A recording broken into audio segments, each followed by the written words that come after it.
Bonjour à vous tous, donc on va continuer toujours avec les leçons de première année, donc séquence 4, j'explique les progrès de la science. Activité, c'est compréhension de l'écrit 1. Les objectifs, c'est repérer les éléments paratextuels, donc titre, le nombre de paragraphes, l'auteur et tout, la source. Retrouver la structure du texte explicatif, la partie de questionnement, la partie explicative. Emmener les apprenants à comprendre le contenu du texte, comprendre le texte et pouvoir répondre aux questions. J'ai voulu garder le même texte, il est très bien, d'accord, j'aime bien. Quel est le train le plus rapide? Donc la page 80 du manuel scolaire des premières années. Et la durée, c'est 1 heure. Allez, maintenant on va passer au déroulement de la leçon. La mise en train, la mise en situation problème. Que voyez-vous sur l'image? On a l'image d'un train. Donc, que voyez-vous sur l'image? Bien sûr, c'est une expression libre. Laissez les élèves parler, décrire le train, il est comment, il est beau, il n'est pas beau, il est moderne, il est ancien. Est-ce qu'ils l'ont déjà utilisé ou pas pour parcourir quelle distance, par exemple, d'aller d'où à jusqu'à où, etc. Donc, laissez les élèves s'exprimer. Maintenant, c'est la phase d'observation. Quel est le titre de ce texte? Le titre est, apprenez à vos élèves de répondre par une phrase complète. Le titre de ce texte est, quel est le train le plus rapide? Alors, il est écrit sous forme de quelle phrase? C'est une phrase interrogative, c'est une question. Où va-t-on trouver la réponse? Ben, la réponse est dans le texte. Qui en est l'auteur? Ben, j'ai pas d'auteur, donc ok. Quelle est la source de ce texte? Tout savoir sur tout. Donc, on l'a tiré de tout savoir sur tout. De combien de parties se compose le texte? Il se compose de 3 parties. Allez les enfants, maintenant, l'émission des hypothèses de sens. D'après vous, de quoi allons parler dans ce texte? Ce qu'on appelle les hypothèses de sens. Et bien sûr, portez 3 au tableau comme à chaque fois, au moins une qui est fausse. D'accord? Les réponses attendues, on peut trouver, on parle d'un train, du TGV, le train le plus rapide parce qu'il est déjà dans le titre. On compare les anciens trains avec les nouveaux, les avantages de ce train et tout. Donc, et après, on va passer à la lecture silencieuse. La lecture magistrale s'impose vraiment si on trouve ça nécessaire. Genre, si vraiment vos élèves sont très très faibles, ils comprennent vraiment pas le texte et tout. Donc là, on est obligé de passer à la lecture magistrale. Moi, je suis contre. Mais je vous ai dit, dans les cas extrêmes, vous pouvez bien sûr le faire par obligation, j'ai dit. Bien. Quand on demande aux élèves de lire, bien sûr, là, il y a toujours une consigne. Donc, de quelle nouvelle technologie on parle? Comment il s'appelle? 2 questions suffisent. Donc, après la question, donc après la phase de lecture, bien sûr, allez, les enfants. On va vérifier d'abord les hypothèses de sens. On va garder celles qui sont justes et on va effacer celles qui sont fausses. Ça, c'est déjà un. Allez, on commence la phase d'exploitation. Quelle est la nouvelle technologie présentée dans ce texte? La nouvelle technologie est le train. Comment s'appelle le train présenté dans ce texte? Ben, il s'appelle le maglev. À quel pays appartient-il? Il appartient à la Chine. Donc, il est fabriqué en Chine et il circule en Chine. Quelle vitesse le maglev peut-il atteindre? Il peut atteindre une vitesse de 431 km par heure. 431 km par heure. Allez. Donc, il peut atteindre une vitesse de 431 km par heure. Faites répéter bien sûr à chaque fois par les élèves. Le maglev est un outil moderne de cuisine.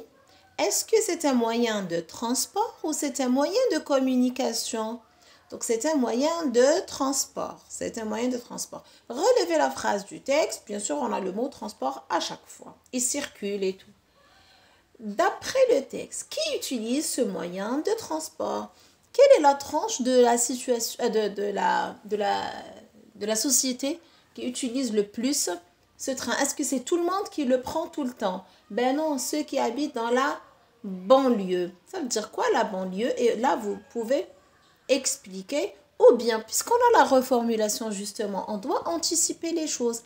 On va leur dire, dans le texte, l'auteur a expliqué le mot banlieue pour ceux qui ne comprennent pas. Eh bien, ceux qui habitent en dehors de la ville. Qui sont les personnes qui habitent en dehors de la ville? Ce sont ceux qui habitent dans la banlieue.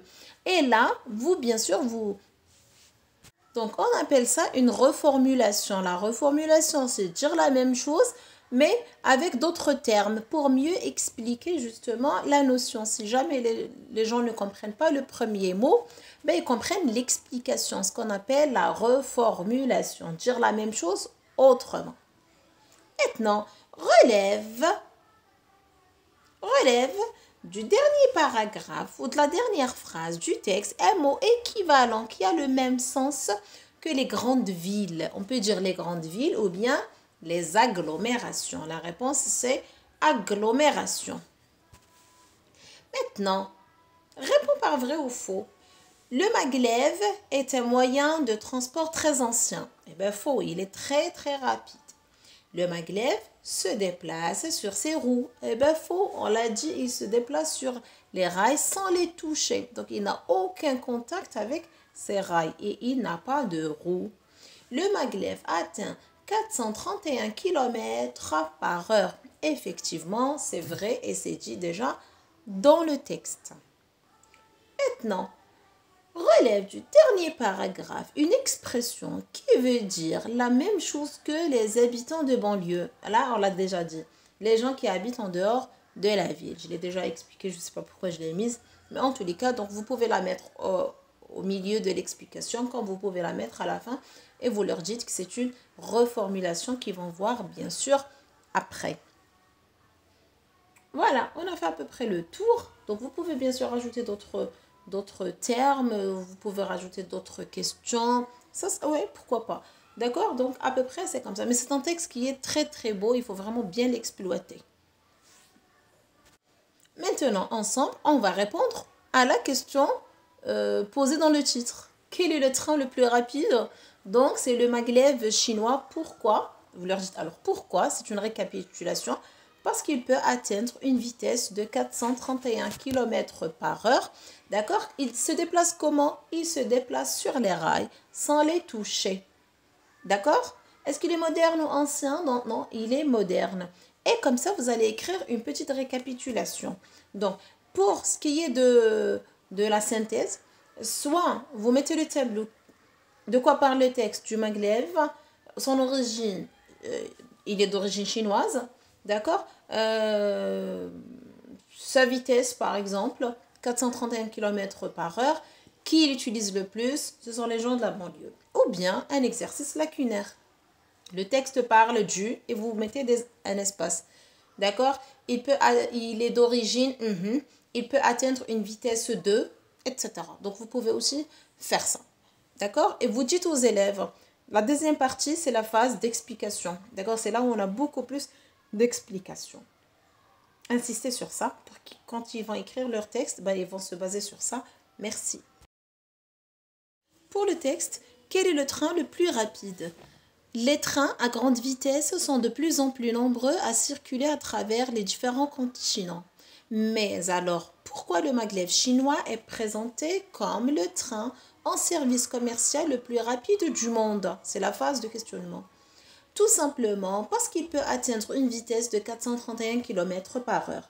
Le maglev relie l'aéroport de Pudong à la station de Longyang Road en 7 minutes 20 secondes pour un parcours de 30,5 km. Il se déplace au-dessus de son rail sans le toucher. C'est grâce à cette technologie qu'il peut atteindre des vitesses élevées. De nombreux trains sont utilisés par les habitants des banlieues. Autrement dit, les gens qui habitent en dehors de la ville. Ils font la navette pour aller chaque jour travailler dans les grandes agglomérations. Là aussi, on a oublié quelques questions. Par exemple, je peux dire, alors,